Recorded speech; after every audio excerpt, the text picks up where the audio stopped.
Today's podcast is brought to you by ourcitycoffee.com, the coffee brand recreated. Timmy and I created to help deliver great coffee here in Los Angeles and help give back to the kids as well. Every coffee bag sold equals a kid fed right here in Los Angeles. Use the code BS at ourcitycoffee.com and get 15% off right now. Are you going to the Fit Expo, Timmy? Yeah. Wouldn't you like to save $10? Yeah. Use the code CurranLA19 at thefitexpo.com and you'll do just that. Again, it's CurranLA19 at thefitexpo.com. And today's podcast with the one and only Lita Lewis. I wonder if she is the one and only. You think there's another Lita Lewis? There's got to be another Lita Lewis. But she's our one and only Lita Lewis. We met her the week she moved to Los Angeles about 3 years ago. Yeah, she's born and raised in Australia, moved to New York on basically a whim, didn't really tell her parents much about it. It's a really, really interesting story, went through corporate America, and one day just called it quits and jumped in the fitness world. We go over topics of social media, Instagram, her boot camps. We talk about how her boot camp started with a couple of friends in a New York park. Literally a couple of friends. Literally. And that wasn't a bad Australian accent. No, that was like British. That was British, yeah. Damn it.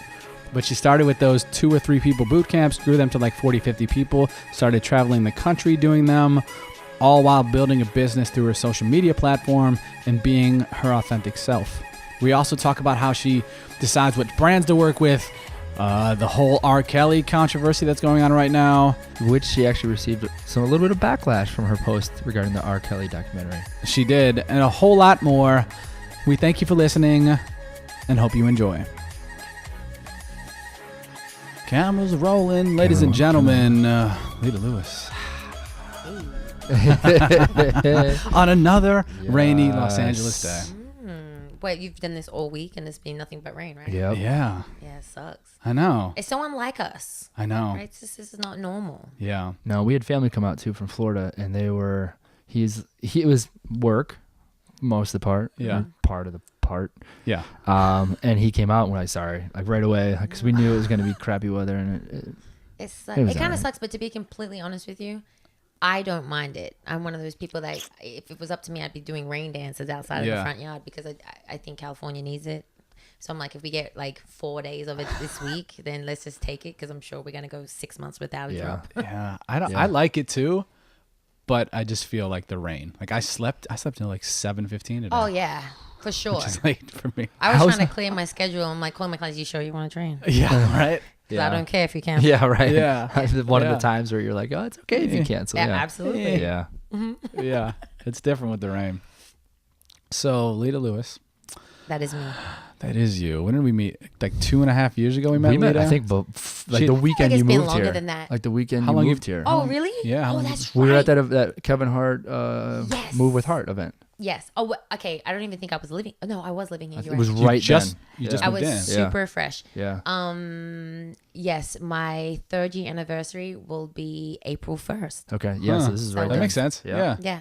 So you- Spot on. Years. You still liking the move from New York? Absolutely. Yeah. I think it definitely took me some time to love it. I think I might have mentioned that before. But now, especially having had planned a trip to DC, I was kind of dreading that this time of the year, who wants to be in that? I'm just not a winter person. So California, definitely the quality of my life has increased.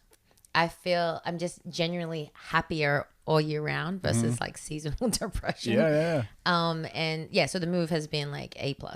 This took me maybe like 9 months to realize it. I think I remember when we were filming something. Was it that USA Today thing? What were we filming? I don't know what we were doing. I think it was. It sounds right. And you were like, "Hey, there's boxes everywhere. Can we not show these on camera? Like I'm just moving in." That is insane. Your first apartment. Yeah. Here. Yeah. Because that's right. That's so funny. I miss that place. I think, we I was basically living on helped my you. own. We I helped was you living move with the in. guy at that Yeah, point. we This helped is you. mine. Right. Yeah, I was. Did you help me move I something? think we did. She had something Something like in the car. Yeah, we helped you. Was it an empty apartment? pretty much. Yeah. You didn't have sets. Like, I don't even think you had a couch or anything in there. Yeah, probably not. No boxes and a couple of chairs in the living room. That is so funny. I remember I was sitting, because I was doing the sound part, and I think I was sitting on books or something. Okay, that sounds about right. I mean, I came from New York with like barely nothing. Yeah. So, right. you know, that's funny. It's funny to think that was like 3 years ago. Fast. You know, and now it's like, I feel like a lot has happened then. I swear God makes my life feel like, like I've really known him for 3 years, because I met him and then moved straight over to LA, and then he just followed, right? Yeah. So, and then to think now, like, we're like full blown in life together. I'm like, how did that happen? Crazy, right? I was trying to shake you off in New York. Shit. But yeah, just insane to think back like that. All right. Things happen fast. So quick. Yeah. So I mean, we know your story a little bit, but you were in Australia, and then you came to New York, had a job you didn't like, and then started getting into fitness. Yeah. But so kind of reiterate that story. Yeah, I think it's fascinating, especially that transition from Australia to New York, and how your parents had no idea or whatever. Oh yeah, you remember that? Oh yeah, I remember it. It's great. I swear, every time my mama hears that, she always gives me that look like, it's like I could be old and gray, and if she's still living, she'd still be like, Yeah. Yeah. I mean, just young. Went through life and college, and then saved up some money and decided I wanted to move to New York, to be centrally located in the world, so I could travel in my 20s. That was my mantra. And I feel like I'm one of the blessed people. I definitely lived out that dream. Working New York City as a young professional, climbed the ladder, so to speak, got completely burnt out, had a relationship that completely crashed down and smashed into a million pieces, turned to fitness. In that period, sharing my journey. Were you not into fitness at all before that? No, I can't say that I wasn't. I was always an athletic person. Like growing up, sports. I mean, diehard sports family. Yeah. Through and through. You know, rugby, soccer. I played track and field. I ran track and field rather. I was gonna say, what'd you do in track? Play it. I know exactly. What'd you do in track? 100, 200, 4x1, 4x2. Speed. Yeah, a bit of speed. And then played football. In Australia, we have women have the touch football leagues. Okay. Which I always say, people's like, oh, it's touch. Oh, so it's not tackle.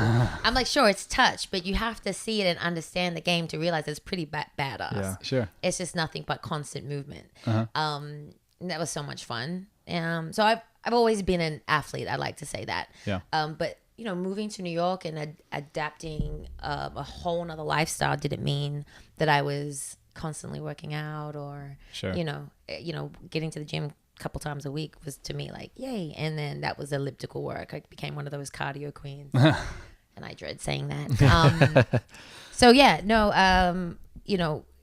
I turned to fitness in a time of just trying to figure out life and trying to figure out how I can define what leading a successful life looks like, because it wasn't earning a great salary and living in the greatest city. To me, it was more inner, and I had to dive in deep to figure that out. Fitness helped me do that. It's kind of getting first my body, right or healthier, and then that transformed or encouraged me to then figure out the mental, the spiritual, emotional health. That became staple parts of what I shared on social media at the time. So, life went from full-blown New York City living to, adapting a hobby that turned into literally a tool for me to kind of self-help myself back into a better state of mind and out of depression. And then just the power of social media and sharing that journey changed everything for me, Yeah, what were you sharing when you first started? You probably just had an Instagram like everybody else, hey, whatever, random stuff, and then... Absolutely. I'm pretty sure I was one of those latte people, with the artwork and stuff. Yeah. But I might have mentioned this. I'm kind of a private person. I'm not truly a narcissistic kind of person. I swear I'm not. But someone said, oh, check out Instagram, download this app. And I think I had to download it and didn't use it for months. And just in a time, it just was timing. It really was timing.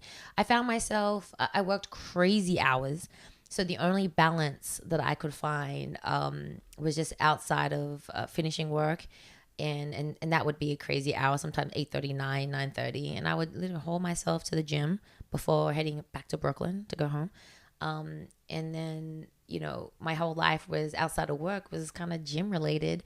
And because I had an athletic background, I knew that if I'm going to move my body this way and this frequently, I have to fuel it right to be able to do the same thing tomorrow or do it better, right? Sure. So I was eating better, moving my body, transforming my body, and then sharing that on social media. So a lot of my posts were really different types of workouts I was doing, or talking about, like, you know, lack of a better word, my WOD for the day. Sure. I found in moving my body, it helped me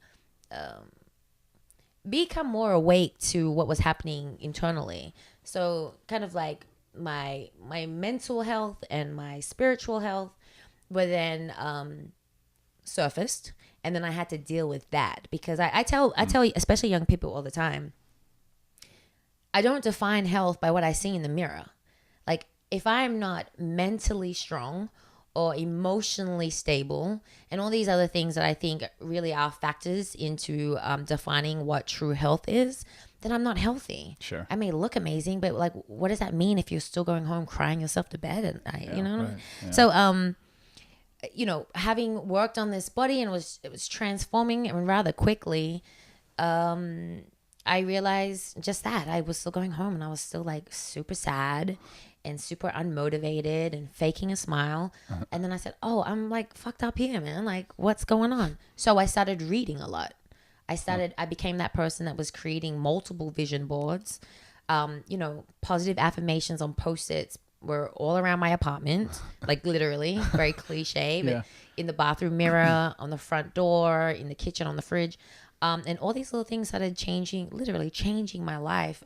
So these are the things I was sharing on social media. And it kind of seemed maybe a little weird at the time. But there definitely was a community, especially of women, saying, oh my gosh, me too.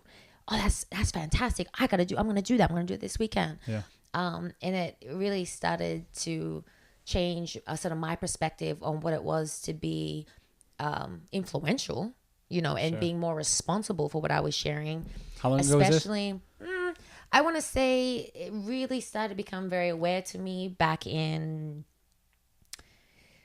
like 2013. Okay. So about 5-6 years. Yeah. Because I actually quit my job in 2013. So it was like I was at that point where I was still working insane hours, still doing this fitness thing, whatever it was on the side. But I knew in my heart, like, there was more to this. And in this job here, although it allowed me to travel when I wanted, save a bit of money, buy whatever I wanted, it meant nothing. To me, it was just that money that I could just put into a bank, you know, a savings account. But I realized that I was redefining what it was to be successful or to be happy. And, you know, not that I ever try to throw shade on my parents, but they're very traditional. The idea of going to school, getting good grades, going to college, getting a great job, 401k, retirement plan, you know, like all these things are supposed to make you happy. That's the dream. And I kind of was like, it is. Okay, it is. And I've always, you know, somebody's asked me, what is the worst thing that you could do in life? Like, it was such a broad question, and I was like, what? I don't want to kill someone. Yeah, that's what threw my head. Yeah, but I was like, you know what? Truthfully, one of the worst things that I could do is disappoint my parents. So I realized now I had to disconnect from that and stop trying to live a life that was trying to make them happy at the consequence of me not being happy. So this job was a great job. I enjoyed my job. It just took so much of my time. Yeah.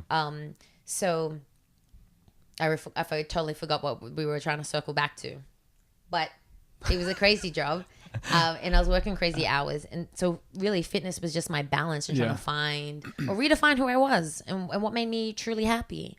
And I realized in that point that it didn't mean like a couple bucks, you know, it didn't mean dollars. Yeah, I remember you would say that your boss, you were like, I quit once or twice, and your boss said, I'll give you more money. Basically, yeah. And you stayed. When was the point where you decided, I'm going to leave? And was it because you thought you could actually make a business out of your Instagram or fitness, or you just were done? Yeah, no, I really, there was something, I'd be lying if I said I had no idea how it was gonna happen. How it was gonna happen. I love that R. The Australian style. Okay, Australian idea. R. Idea.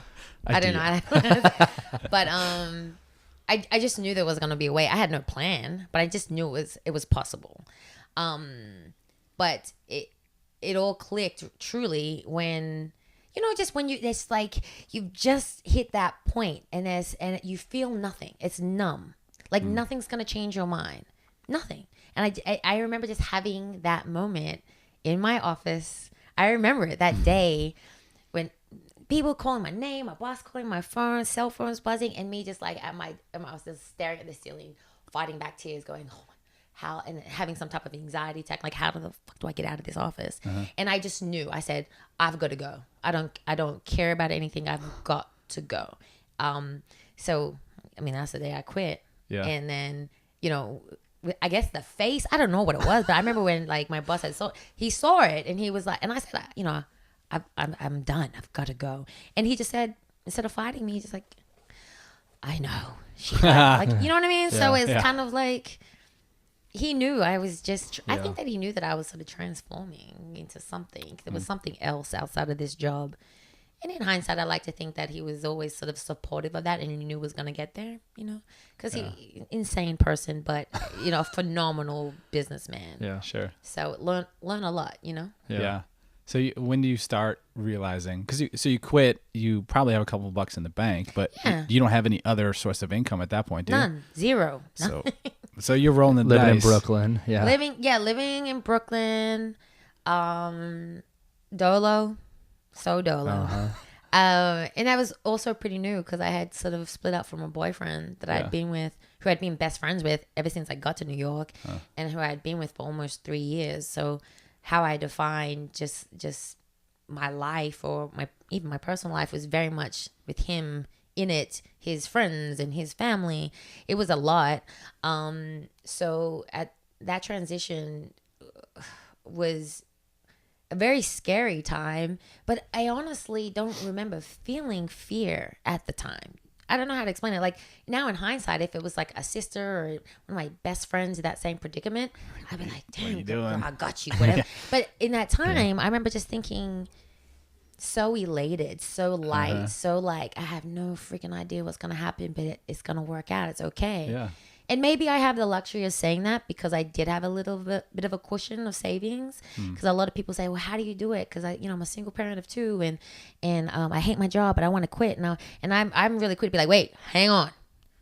Doesn't mean you need to quit your job. Doesn't, just because you like to lift a little weight doesn't mean so I'm really honest about my transition, and I have to be because I don't want to ever paint this picture that like, you hate your job too? Awesome, quit.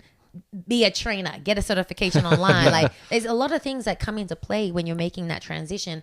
And although I didn't have a plan in doing so, I kind of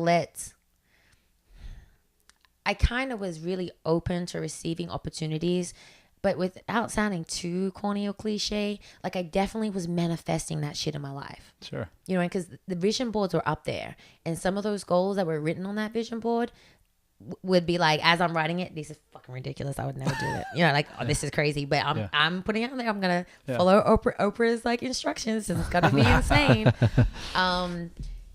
So I really do feel like there is something to be said about positive thinking, really manifesting the kind of future that you want, a life that you want, because I lived it and I did it without a plan. I had about, if I remember correctly, about 6 to 9 months of like living, like rent, utilities, everything kind of like saved up. So I had that in mind, but I was really dumb and stupid. So after quitting my job, I decided I'm going to travel. And spent a whole bunch of money. Went home to Australia for a month, came back, and I was like, I remember it was like end of January. And then I was like, I sat in my apartment, no job. I was like, okay. And it's cold in New York, remember? So it's not like... Probably negative 10 degrees at that point. Dude, it was... So like this idea of fitness is like, oh, like everybody's, as we are on a rainy day in LA. Yeah. So then it took about 3 months of planning of like, okay, what's my next move? And then that's how the boot camp started. Spring hit. And that was in just... New York City. Like a couple of friends at the time, right? Like friends, couple fam, of my maybe? best friends. Like I think it was like 3 of us. myself included. Yeah. And then in that, this, somebody walking their dog going, what is this? Can I join? Are you going to be here next week? Did you do like the signage around it or like contact or like it would have been perfect to be one of those people that have like your Instagram in the back of a t-shirt, like trainer. I didn't do any. It was very authentic and very, it was just so much fun. I enjoyed it. And then my friends told their friends told their coworkers, and what used to be like literally 2-3 people, by the end of summer, I want to say like, it's like 40-50 people would come out. And then authorities are like, dude, you can't keep on doing this. Mind you, it was a space where trainers were notoriously used for boot camps. Yeah. But, people would have like 8 to 10, 12 people come out. They said a little ladder drill. I would get a bunch of people because I'm also utilizing social media now. And I want to say in that time I had maybe 50, 60,000, which was kind of a big deal because people were like, oh my God. Yeah. But it was insane. So authorities were on my ass and talking about, you need a permit. And I would play dumb like the Australian guy would come like, oh, I'm sorry, sir. I had no idea, So it was crazy. But because of that and sharing that on social media. Yeah.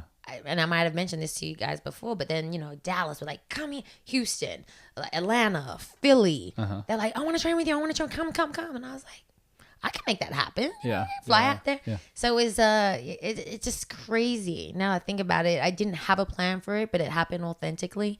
And I love that. That's kind of like my grassroots story because I believe it's something that can be applied. If I was to start from scratch today, I would use that same formula. Yeah. And at the time when I first started, the boot camp was free. It was like, give it away for free. Like they'll, sure. If you love to do it, first, give it away for free. And then you build a community. You share a genuine and authentic word with people. Share your philosophies. There was a sisterhood, this idea of like true love. Cause like some women would bring their husbands, their partners, and then they would support this idea of like a movement. And then, he was like, okay, I got to pay my rent. So now it's going to be $10. And they're like, oh my God, of course. And they're more than happy. And there's the same community that's like, oh my gosh, can you put that on a t-shirt? Little sayings I would throw out all the time that were in support of like different types of bodies and then speaking of them very positively. That came with the apparel. And then everything just started to kind of roll into a business. And nothing was ever intentional or planned. Yeah. The man was there and then I answered. Yeah. Versus creating something and then hoping that people come, Sure. So I don't know. When you were picking the cities and people were like, oh, come to Dallas, were you like, if you get 10 of your friends together, I'll come? Or how did that whole process go? That would have been smart, right? That would have been really only smart. one person was like, all right, and then you flew out and did a personal. Yeah, I totally rolled the dice on everything. I got enough, I guess comments that if there's people like Texas, as an example. Because I think that one of the very first cities that I hit was, I want to say either Philly or DC, somewhere on the East Coast. And then you're kind of like, I can catch a train out there, Yeah. That's going to cost me much. So that Airbnb, sure. And then so that's how it started. It should have been more planned out. That would have been smarter. Yeah. But I definitely rolled the dice, meaning, obviously after paying for a flight or even my travel expenses, you want to at least break even. Right. Sure. You want to be losing money and do those things. Yeah. But I'll admit, I was really lucky. I would, 30, 40, 50, 60, actually it's funny we mentioned Dallas because Dallas would show up in numbers. Sometimes I do 2 camps back to back and do like 40, 50, 60 people a piece, That's great. So at the beginning it was awesome. And quite frankly, now in this time in my business anyways, it'd be something that I would do for free because I love it, I enjoy it, and I realize now the seeds that I planted in different cities help build a community. Sure. And I'd like to think that those that met me in different cities, although I was a perfect stranger and they were perfect strangers to me, there was something about my messaging, not about the workout. It's never about the workout. Yeah. There's like a gazillion people like me doing a workout. Sure. And we're not reinventing the wheel, right? There's a lot of it's just very similar stuff. But it's the key messaging and me really sharing a message of like real sisterhood and love, and basically sharing another message on what it is to be a thicker woman in this world in this era and being proud of it. And that's what brought people together.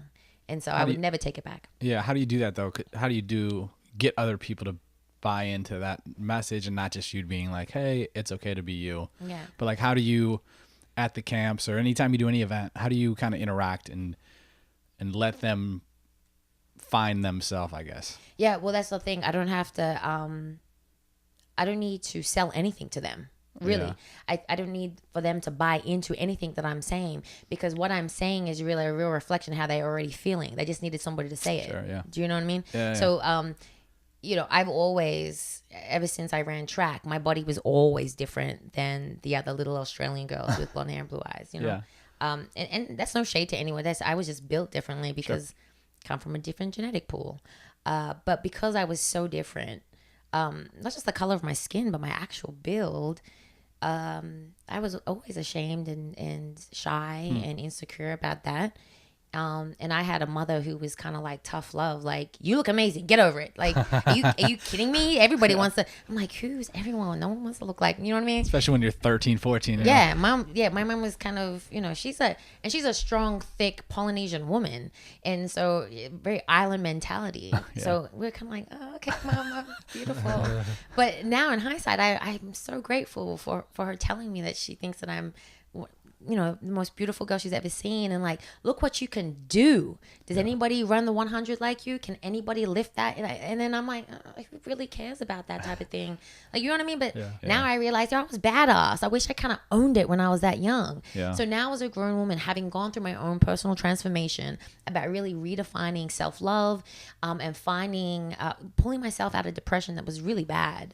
Like, I now give myself credit for that. And then sharing those types of messages, you realize by owning your truth and sharing your truth, you'll notice that women are like, oh, me too. Oh my God, that's me. I was that. You know, my daughter, she hates her thighs. I'm like, I got to tell her. And so it just became this thing, like, you already know what I'm saying. I'm really just a reflection of what you already know. Sure. You're only ever attracted to me and my messaging because I am you. And that's what I tell them. I'm not trying to sell them anything at all.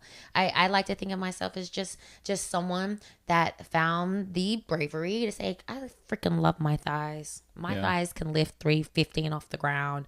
I can squat, you know, but whatever. You know what I mean? So it's like, I started owning it, and then people started finding that it was super sexy to be strong. Yeah. And then I think it's just timing. I was probably, you know, the beginning, one of those first, especially women of color, sharing that type of message. Mm-hmm. And I just built this amazing community that was like, oh gosh, I see you, girl. That's awesome. Me too. Mm-hmm.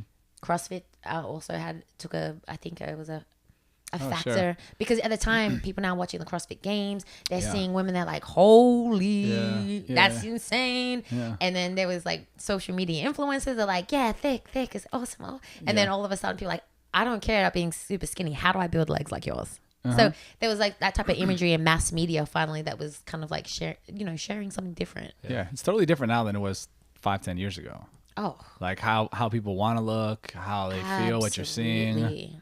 It's totally different. Even when I started sort of touring with my camp, different cities, that'd still come out, and I was still the person that was saying, thick is good, you know, but I'd still get like, girl, I'm just trying to lose some weight. I want these to lean out. I want to, and then now that, I don't ever hear that, actually. Really? No. Right? I don't, not last year. Now it's kind of like, everybody's like, this is my I'm repping this. So I'm doing, you know, it's just, to me, it's very empowering because it's got nothing to do with like being super skinny. I think what has kind of substituted it is women now wanting, you know, the big behinds and things of that nature. That she's doing the hand gesture. No, like, I'm sorry, I didn't. You could say behind. You could say butt ass. Yeah. But if anything, that's probably the messaging or the verbiage that is used now versus like, I'm trying to be super skinny. But such vast differences when I first started to where I am now.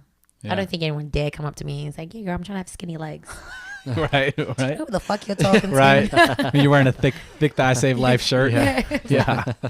Who put you up to this? Yeah, exactly. Yeah. So you start doing all this stuff, and now at this point, like, you've worked with a bunch of brands, and you've done your camps, and you've people have flown you to events, and you've done retreats and stuff like that. How do you continue to keep that messaging, branding across all that stuff, but be authentic to you too?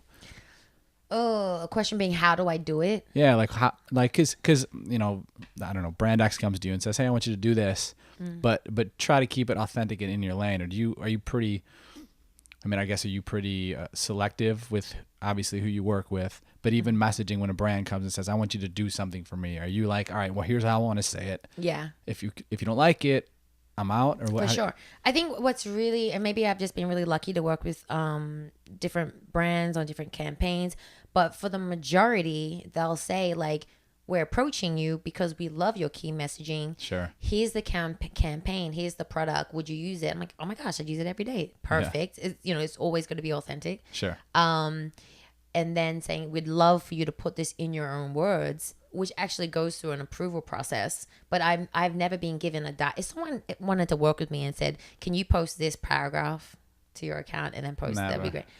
No, thank you. I mean, if I give you $1 million, you might consider it. I maybe consider it if I can change a word or two. Yeah. But no, I'm really lucky that's not happened to me. Sure. And then, I don't think smart brands would do that either. yeah, I mean, that's just not good. If you No. if you take a look at your page, But- they understand who you are. Yeah, but you definitely see that sometimes, and we'll see it with like Sure. athletes and stuff, and it's like, I love my iPhone. Check it out. Use code Lita for a new iPhone or whatever the hell it is, and you see it, and you know that person didn't write it. You know that person didn't even spend 5 minutes to say, okay, let me change this around so it sounds like how I speak. You're like, you're not going to sell shit from that. Absolutely. Like, I even know you don't know how to spell that word. Yeah, so. right. Yeah. No, Right. for sure. I actually personally don't spend a lot of time kind of like judging what other people post. Like, I have to. I do. There was and I used to, from right? from a branding perspective, though, I like to see who's doing well. I like that. I Sure, don't like sure. that kind of stuff. Admittedly, I used to, and I used to infuriate me actually, like that someone that has spent time getting a certification, that has tried to spend time trying to being around some of the best coaches and trainers, that are training our favorite athletes, or just all the work that you've put into building what is your business, or what is your talent, and then a bunch of like, I don't know if I should put a thing on it, but like young 20-somethings come in and they have a few abs and a nice little round butt and then they're selling fitness, and it's like, to me, I used to be like, that's not fitness, that's sex. But like, my problem with that is just the lie. Just say it's sex. Don't call it fitness because you're wearing a sports bra. Yeah. You're bent over. There is fake sweat dripping between your butt cheeks. Sure. And then like, just say it. That's so annoying, because then there's people like myself and a whole bunch of other women I know that have really take their craft seriously. Like, oh, that's what we're dealing with. That's what we're sort of competing with. Mm-hmm. But then I realized I kind of retired from that level of care. Like, sure. I don't want to spend my energy going, oh my gosh, that's porn. Oh my God. I don't even care to judge that anymore. The only thing I realize that I have control over is just being my authentic self. And if there's some people that want to work with me because I'm being myself, like, I win. Not like then selling something else disguised as fitness, and then being fed, captions and dialogues and hashtags and money just to promote something. I tell a lot of young women this that I mentor, is that I plan on being in this space for as long as I can. Like, I really would like to grow old in speaking to an audience, whatever that may be, if they grow with me or whatnot, and speak a word of health and fitness for us as women. I don't want to diminish my reputation by ever partnering with like a waistband, waist trimmer. Not that I'm like against them. That's not part of my key messaging. And that means something to me. I don't really care how much you're willing to pay. It just goes against everything that I try to promote. So, I'm definitely one of those people that are very selective. I've never actually, and I'm so proud that I can say this, ever partnered with anyone that I've not used and enjoy using their product or service. Mm-hmm. That's just my key staple, my benchmark, and then I don't think I'll ever be rocked from that. It only takes one post to that if you can sniff out unauthenticity very easily. One post and it's like, I'm not following this person anymore. Like, that's you don't use that. Yeah. See, are you a little forgiving though? Because I've known friends that have like shit. Bills are No, due. cool. Because like at the end of the day, I've now also, that's another reason why I don't like to judge too much, because I do realize like, oh, this is a full business. Like big brands are no longer spending $1 million promoting on television, creating commercials. Like they're using social media influencers. It should be. Now, as the influencer, it should be your responsibility to protect, you know, your key messaging, because it's your audience. But then I know some people that is like, I don't use, but like, I mean, it can be helpful after a workout, you know. I agree. So I'm like, you know what? Do you? I know. Rent's due. I feel you. I'm not going to judge you for that, you know. Or kids need to be fed. I get that. I'm a stepmom of 4 kids now. They're expensive. But I still, like, for me personally, I don't know, and maybe a brand out there might want to test me with a large check, but like, I just don't know if it's worth it, because I still want to be this way, like 10, 20 years from now. I don't know if it's going to be worth it, you know? Well, and I don't think, like, for me, if you post one thing and I know you don't use, I don't know, like, aperture camera equipment or whatever, like maybe you do, but it's not just one thing. It's usually like a group of messages or ads in a row, and it's like, I'm not here to be sold on stuff. Kind of deal. I kind of like seeing that though. I'm sorry to interrupt you. Oh, I thought you were done. I jumped in. I was gonna have a great kept going, and now it's weird. I kind of like seeing that because I like to see who the brands like think is their audience and who, like, you know what I mean? Like, even if like, I don't know. I enjoy that part because I want to see like what the brand is thinking. For sure. Too, I've actually seen that too. And then thought, damn, I wonder why I didn't get an email. Yeah, only because like I love that product and I could totally, that's key messaging. I think it was something, maybe it was a few years ago now, but I remember seeing that would have been a super awesome campaign because I love I think it was Dove. Okay. You know what I mean? Like they're, when they were doing like one of the, you know, like Love Your Body. Yeah. And I was like, oh, that's insane. And I saw, you know, an array of different types of influencers. Some were actually fitness.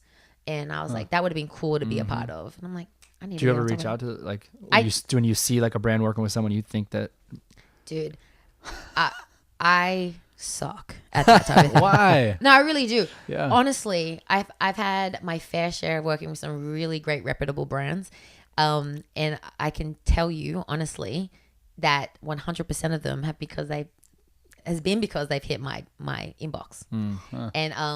And I realize as I say that I'm truly blessed, because I know there's a bunch of other people in my position. I was like, how do I work with? How did you get that? And so I'm you know, knock on wood, that never stops. But as far as being proactive, I think I've actually entered 2019 with more intention regarding that, because instead of being pissed and be like, oh, I would have loved to be in a part of that campaign, they totally align with my messaging. That sucks. I need to be like, I should have tried, and then if I didn't get it, that sucks. You know? So to be more intentional in business practice is one of my personal goals. It's not my strong suit, because I'm definitely the idiot. It's like, I don't care about money. I just want to and then at the end of the day, it's like, reality is no, we should all care about money, because money actually is one of those tools that helps us, you know, share a larger and broader message. Yeah, and we're also in Los Angeles. It's expensive, and you got a mortgage now, you know. So I'm not one of those people. Like, I don't care about money. I care about money. I just want to earn the money that I want to earn doing what I want to do, and not feel dirty doing it. Exactly. Like some brand you don't feel for sure. Yeah. Do you? I just lost my train of thought. That's right. That's what Bro's gonna just jump in and mention. Here I am. You know the thought. I had a question there. I don't remember what I was gonna say. But as far as like, you've changed messaging a little bit lately, where you've talked more like political or stuff going on, not necessarily political, but like stuff going on in the world. Yeah. And I remember you talking the one day you got some backlash on that. Dude, oh my gosh. Yes. So I don't remember exactly what it was. But what was it? And then I mean, I'll be honest. I have tried to avoid avoid being very political, but there's certain things that are happening, especially in this like time, this era, the environment of especially this nation, where I definitely, you know, get a little heated and have an opinion. I've always said there's times for social media and there's times that, you know, vent to my boyfriend and friends and family. However, what you're referring to, Pat, is the Surviving R. Kelly series by Lifetime was shown. Yeah, are you guys familiar with this? Yeah, I haven't seen it. I haven't seen it, but of course, like, hear everyone talking about it. Yes. As a father of a daughter, I'm telling you, I'm warning you right now, that it is horrifying to watch. Yeah. To where I have not birthed a human being, but like I watched it in complete disgust, and like even talking about it gives me goosebumps. I'm just like, how do we live in this world where that type of predator can walk and just exists without being behind bars? I was actually, I don't even know why. I don't know why I was that affected by it, but I was, right? So I was that affected by it that I'm not gonna post about it, because if I post about it, I'll probably go in somehow, you know. And my posts aren't planned. Like, I'm not one of those people that like, I'm gonna write this post and it's gonna be posted on Wednesday at 12. No, to me it's just like, pick up the phone, post something. So I'm like, I'm not gonna post about this because I'm too emotional. Told Guy that too, and he was like, calm down, babe, calm down. He fell asleep watching it, and I stayed up till 7:30 a.m. because going through the whole series. Yes, because how many episodes? So there's 6 episodes. I think it was like they shared 2 on a Thursday night, 2 on a Friday night, and then the last 2 on a Saturday, and then to whatever week that what was the last week before. Just constantly had plans, so I kept missing it.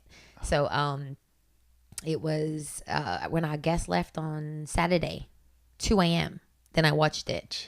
And Sunday morning, he's like, what the frick is going on with you? I'm like, go back to sleep. So I was emotional. In the morning, during breakfast, I said, babe, I watched the whole thing. I'm deeply disturbed by it. He's like, you want to talk about it? I don't know. I'm actually really mad. Why? So I was like, leave it alone. Then I was on social media, came across a post. And one of the things I was most infuriated by was the community around a predator that enables a predator to target young women. And I was just angry at parents. I was angry at the best friend. I was angry at the bodyguards. I was just like, this is crazy. Yeah. And I'm really big on accountability. I'm that friend. Be like, you said you want to do this and you didn't do that. It's your fucking fault, man. For sure. If my sisters, I love them to death, but I'm really quick to call out. And I expect people that love me to do the same. So like accountability as far as this situation, terrible. Sorry, I don't mean to take this, go on and on. No, but basically, I told myself I was going to avoid social media, found a post that was really about not just the predator. We all know he's a sick person, but like, what about the parents? What about this? What about the local police? What about blah. So I posted it and I wrote something, just literally post it, and it actually got a lot of engagement. So a lot of people felt the same way I did. Oh my God, I thought that too. Cool. It might have been, I don't even know, maybe a couple hours. I don't know, check DMs very often, but because of the conversation, I checked, and then there's a few people, and I got a few emails that basically said, I follow you because you're a fitness person. I don't care about how you feel about da-da-da-da. Basically, stay in your effing lane. And it was very aggressive. A lot of the messages were aggressive. Now, when I say a lot, there was probably like 7 altogether. But 7 to get me, I'm already like emotional. I'm like, this is your opinion? Oh, I'm just fitness and I should just, this is this? Yeah. I was so angry. So I basically, I wanted to basically hit everybody back and be like, fuck you. And that is not even my MO. You know what I mean? It's like, well, I understand your opinion and but no, I was like, fuck you, man. And then I was like, you know what? If there's more, I'm not going to have the capacity to want to read any of them. So I was like, I'm just going to put it up there. Yeah. So I was basically just said, fuck you. I don't care. Unfollow me. Talking about you just do fitness because you'll lose followers and likes. And I'm like, oh, you made the mistake of thinking that I care or my success is defined on how many people follow me and how many people like my shit on social media. Yeah, I'm a real person with real feelings. And if I want to use my platform to share whatever the fuck I want to share, I'm going to do that. Sure. I'm sorry. Can I cuss on this? Of course. I just like, after like my 8th fuck, I'm like, wait a minute. Yeah, you can't say ass. You say behind and then you have to make the motion. But the fuck comes out really easily. I realized I chose when to be, But it's funny. Side note, Gary V explained that best. You guys follow Gary V? Yeah. Did you see that post about like when somebody asked him like, you're a smart, intelligent man. Oh yeah. Why do you always have to cuss? And his response was perfect. I literally, it's changed the way I even communicate, because I've always been like, oh, people think I'm one of these, which I am, but it doesn't necessarily negate the fact that sometimes I express myself using cuss words when I feel that it's necessary. Yeah. So yeah, now I kind of like, I should, and even guys said you should just express yourself the way you express yourself at home with me. And I'm like, sure. All right, cool, very, very true. Just be authentic to you. Exactly. But our mom doesn't like when that might be. Mom? I'm not sure about her cussing on there tonight. Yes. Mom, if you're listening. No, mom doesn't care about other people. She cares if we cuss. Yeah, okay, she more cares about us. Yeah. Yeah, I think Patrick, you're swearing too much on it. Yeah. Too many fucks. Yeah. I love it. Does she sound pretty sweet? Yes. That is the sweetest. I love it. Yeah. My mom is the same way. She'll say something like, do you need to use that type of language? You were not raised that way, Lita Lewis. Yeah. And I'm like, Mom, it's okay. So no. But I apologize in advance, or do I not need to apologize? No. You're all good. No. Anyways, I was very heated by that. I think what it taught me is I'm more than fitness. Yeah. I'm more than But health. you knew that anyway. Right. But I think that I've been trying to protect that because I had this insecurity, and maybe I got so mad at them because they was kind of putting a mirror to my face. Like, oh, I've cared so much not to piss you people off, but that even you sharing your opinion just pissed me off. So I was like, oh, okay, I don't really care. So fuck you, unfollow. I really don't care. Yeah. And that's okay. And I realized too, when I post something that is slightly political, when it's sometimes even about me and my boyfriend, people that follow me don't like it, and I lose a lot of followers. And at first I'm like, damn, I know I'm going to post this, I'm going to lose about 1,000 followers. Right, I know it. Wow. And that kind of used to, do I really want to post this? Is it worth it? But now I really don't care. I really don't. I like it. Yeah, and I think for a lot of influencers that are all about trying to build their following, it's a big. It sounds kind of stupid, I know, but it's kind of a big deal, But now I realize, I only want you to follow me if you want to follow me, and I'm gonna share my truth. I really base my whole business on that. And if what I share doesn't appease you, bye, bitch. Yeah, that's fine. That's okay. I'm okay with that. I'm totally okay with that. So it's cool. It's cool. Yeah. But that whole situation just recently has taught me that lesson. Like, I really don't care about my followers. Meaning, like, I don't care how many. I care about the people that want to follow me. And I hope I made that really clear. I care about y'all. But if you don't care to follow me because I want to talk about how disgusted I was about a sexual predator, then that's fine. Yeah. Please unfollow. I don't care to hear your opinion. Yeah. And I get it too. Like, they followed you for fitness, but more for like who you are, I assume. And if every post for the next 3 weeks is about R. Kelly, sure, like maybe I'm unfollowing you. Yeah. But, and that I get. But it's like at one post, dude. Like back to regular programming. Yeah. Well, I mean, that's back to like that one journalist with even LeBron was like, just shut up and dribble, because we don't care what you actually think about. We're a basketball player. It's just stupid. And not only is it like ridiculous to say that, but way more people care about what LeBron James says than what she says. Good or bad. I don't know who she was or what city she is. We don't know. Right. Nothing about her. But good or bad, you can't argue that you're more influential on what than LeBron James is in any world like capacity. Like which is so ridiculous, and I love that they just ran with that. Oh yeah, I would love to check her building DMs after that. Oh, I'm sure I just delete your account, honey. Delete it for sure. Well, it's gonna be ugly. You also know she said that for a reason. She said that because she knew people would react the way they reacted. Maybe not as bad as she thought it was going to be. I hope she didn't. You don't. For a reason. You don't say that. You say that, and you know that. Especially you're a white girl, a black man saying "shut up and dribble." Like, even just that alone. Then it's LeBron James. You know you're going to get backlash. She knew she was going to get backlash. You think she knew? For sure. Why would she say that? I mean, she can't be stupid. Yeah. You have to. I don't know. I don't know. Again, I don't know or nothing tone about her. Yeah. I don't. Because like there is, and you guys will chime in. There is a real, and I've actually am paying more attention, even being around the kids and sporting events and stuff like that. Like, white privilege. Sure. And I've I guess been somewhat blind to it.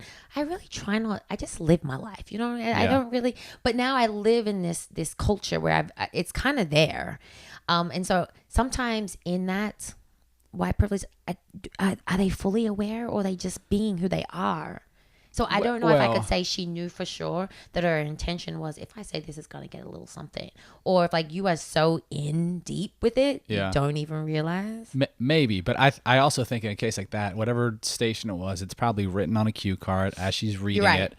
A And producer wrote this. and Yeah. yep, and the 10 other people that are on set with her are all know it's going to be This is said. gonna be good. This is gonna be good. Wait I'm till sure- she You're says right. it. Yeah. And I'm That's sure true. they clipped it, had it ready to put on their social, like LeBron James, shut up and dribble. Yeah. Yeah. You Yeah, know, that's so fair. That's a good in point. that situation, I'm sure that's a move to like, poke at Bron, like, hey, you know, Yeah. we got you. Like, For sure. Yeah. And I'm sure they didn't expect it to be as big of a deal as it was somehow, but they know what they're doing.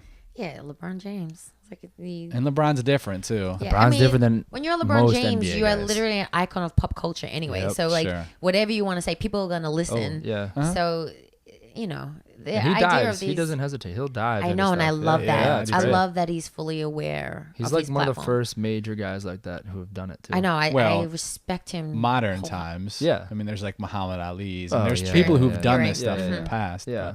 Yeah.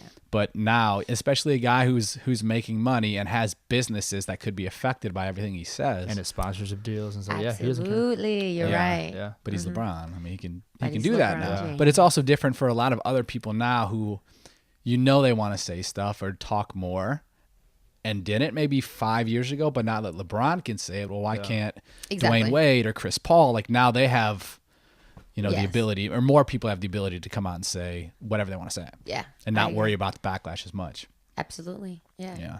LeBron, there's a good ESPN 30 for 30. I don't know if it was just on a podcast. That's all I listened to it. But it was about the, what's the, Trayvon Martin? Uh-huh. Mm. The whole Trayvon Martin and how they came together as a team and like how it all came together. Like they put the hoods up. I don't know if you Right. guys remember that. Yep, They did the hoods up picture Yes. as a team. And it caught fire right in the NBA. Yeah. Other Yeah. teams Oh, yeah. Oh, were yeah. doing it. Yeah. They- and all the tribute. teams were doing it. And then I think they had shirts or something. Like I can't breathe shirts or whatever. Yeah, that was- They came yeah. out at- yeah, they but that, collectively as a team kept Yeah. doing stuff. yeah, like but that was stuff that like was LeBron down. Yeah. I think it, Yeah. it might have been a Wade LeBron thing, but like, hey, we're gonna do this as a Mm. team. We're all gonna do this together, and we're gonna send our message together. But that's changed how the NBA and pop culture is. Yeah. Absolutely. And the NBA is like you can do that in the NBA. You I was can't gonna- do that in di- other sports. Whole different animal. NBA right athletes look at the compared NFL. to The NBA, NFL. yes, yes. Yeah. Yeah. Now you can do it. Yeah, well, it's also a lot easier when there's 15. There's not 45 or Right. whatever it is in the NFL. When you have to be like 7 foot tall to play in the NBA, like there's a smaller amount of people who actually can play in the NBA, so there's slimmer pickings. Right, And like but- even the example of the Clippers, where they hated whatever their owner, owner? a handful of years ago, they turned took their practice jerseys off. They wouldn't wear Oh, anything Clippers. I wasn't aware of that. you don't remember that? Oh, he What he- year was that? Like 3 years ago. 4 years ago. He was saying some racist stuff. The owner. The owner who I remember believe his the name. girl was mixed too, like half Yeah, black, she half was. white. I think she was and- Asian actually. Okay. Yeah. Oh, right. And the don't- mistress? Yeah. Got Yeah, you. yeah. And then she was notoriously known for that visor Yeah. that blocked her face or Yeah, something. Okay. yeah. Oh, I remember that. Yeah. That's right. But anyway, he said don't put them on Instagram, like black people. Yeah. Don't And be on there with Instagram. and like don't invite them to like his private events and stuff like that type of thing. Yeah. So the team basically rebelled, and then the guy lost his ownership rights. Yeah. Dude, And it happened like that. I can respect the NBA that Yeah. something happens and then something done about it. Yeah. It's a funny world that we live in. Yeah, it is. But I do think it's important that people be held accountable for the things they say and what it means, especially in today's culture. And I love that there's athletes that understand and recognize their power and utilize that. It just sucks that those like Kaepernick that are in the NFL are paying the ultimate price. Yeah. You know. Yeah. Being See, but shipped away. here's what I think about that too. I think he was a guy who, and not that he did this for any specific reason except for what he believed in. I believe that. But I also think his position where he was is now so different because of that he, whatever he would have done on the football field, he'd never compare to where he is now as far as culturally. Oh yeah. And probably money too, because he was a guy who's now a backup quarterback, and he could have maybe guy gets hurt and he moves in, he's back a starter. But he was a guy who was in a position where he might not have been back to the Super Bowl ever again, kind of deal. And and now he stands up for what he believes in, or takes a knee for what he believes in. And now he has the Nike, and now he has a whole business on educating people. Yeah. And I think just from a strictly business, and again, I don't think that's why he did it, but from a strictly business perspective, I think it's even been a good move for him. Yeah. I think that it's probably a great move for him because I think what he's doing, and we all assume that he's doing it from a very genuine place. Right. No, it's not as someone told him like, you have this position, you should be the leader of this. Go ahead. Yeah.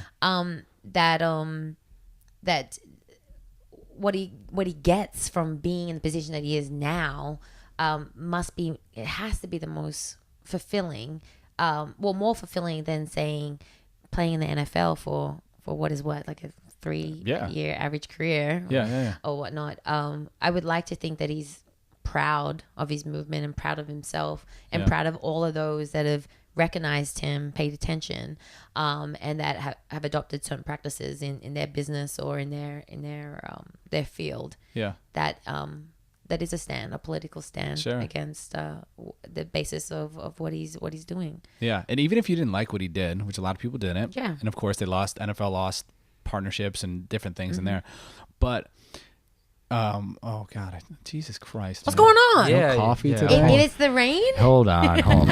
Let me take it from here. Colin Kaepernick. That's what I was going to know. What, even if you didn't like all that, he got people talking and things changed. Exactly. Not to the point where they should change, and there's still a lot to go. But you see people in cities, especially NFL cities, where cops are going to inner city schools and they're having these events, and people are talking about it. We're talking about it. Yeah. You know what I mean? Like this is the work. Like he's done. I'm sure it's ongoing, but he's planted seeds. For sure. And for anybody starting a new revolution or just starting a new dialogue, that's got to be the success, right? That we're talking about it.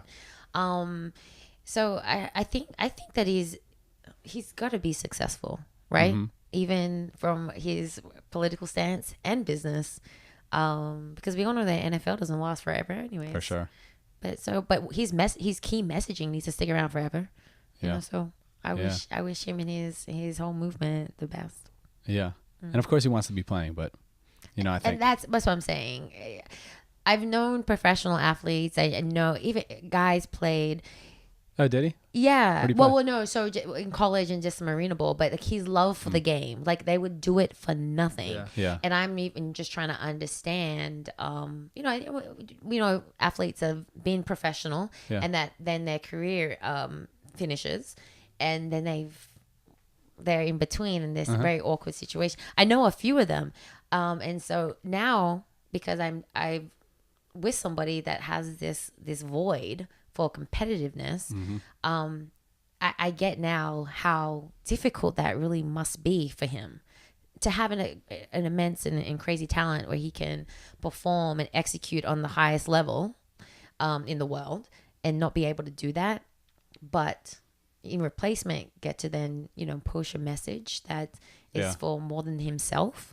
I wonder if it's like, oh, for sure I'd be doing what I'm doing now, or it's like it's been really, really tough, and I have to remind myself this is for the people. Like I don't know him to ask that, but I'm curious. Because I know athletes have been like, I would do anything to play again. If I'm his agent though, like I'm not even pushing to playing, like just push him towards where he's already going and has that voice. Everyone is backing him and just like go. Absolutely. Like you're our leader, basically. As a proud black woman, I'd be like, keep doing what you're doing. For sure.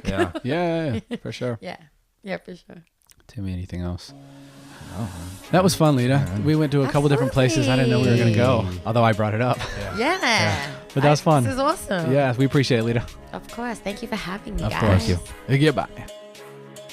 Thank you for listening. Again, if you like good coffee, you support the kids of Los Angeles, go to ourcitycoffee.com, use the code BS for 15% off the best damn coffee you've had. We thank you for listening. Goodbye.